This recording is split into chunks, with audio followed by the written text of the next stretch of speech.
three things happened today in Tianjin.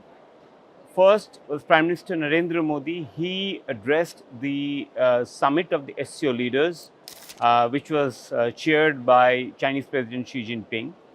And in that, he essentially, de-abbreviated or framed Shanghai Cooperation Organization in a different way. And he said S stands for security, C stands for connectivity, and O stands for opportunity. Under the pillar of security, he talked about the issue of terrorism, the menace of terrorism. He raised the Pahalgam terror attack and said that there can be no double standards when it comes to countering terrorism.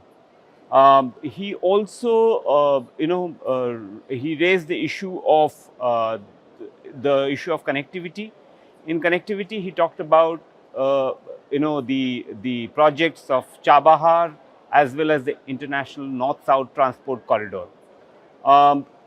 In the connectivity pillar, he also said that connectivity, if it it should respect the territorial integrity, sovereignty, and if it doesn't, then it loses trust and meaning.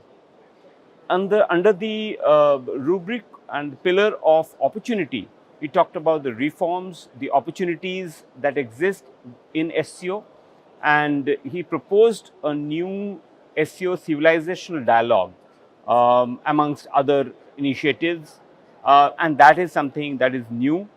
So that was his sort of SCO speech at the Shanghai Cooperation Organization Summit.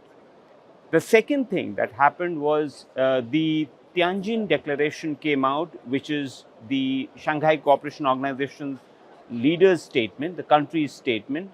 And in that, the issue of terrorism came out pretty strongly, where, the Tianjin Declaration, it condemned the Pahalgam terror attack that took place in April this year. And it is important because, it is significant because about 2 months ago in June, when the defense ministers of SCO countries had met and when Defense Minister Rajnath Singh had traveled to China, at that point of time, the India opted out of the joint statement because India had differences about how terrorism was formulated in that particular joint statement.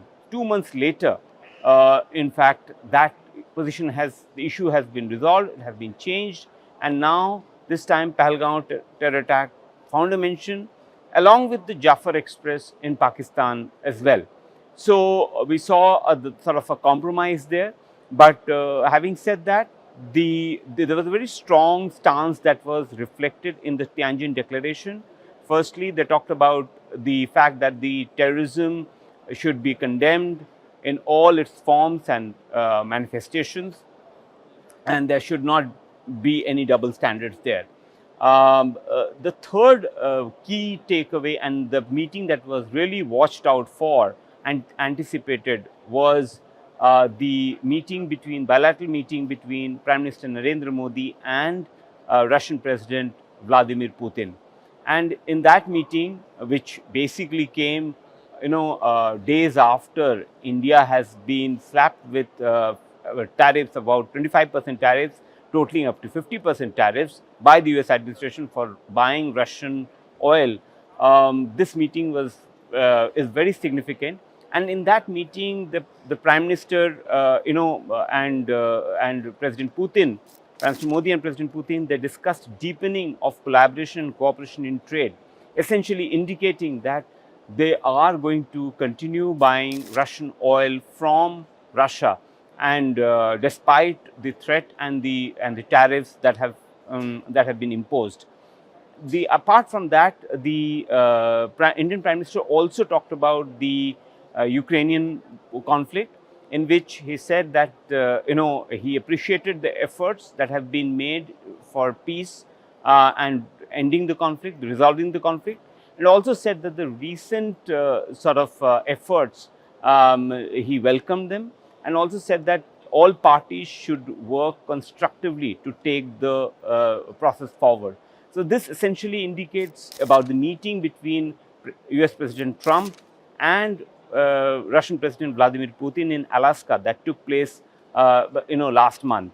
So all in all, I think it was a very, very important meeting, and we saw how Prime Minister Modi and Russian President Vladimir Putin, they chatted informally before the summit, after the summit. They traveled in the same car to the bilateral meeting venue, and they also had an informal exchange during the car ride. And we also saw pictures and images about how President Xi, President Putin and Prime Minister Modi, they also had informal conversations before the summit and on the sidelines of the summit. So that was the SCO Leaders Summit that took place on Monday, and this is Shobhajit Roy from Tianjin for the Indian Express.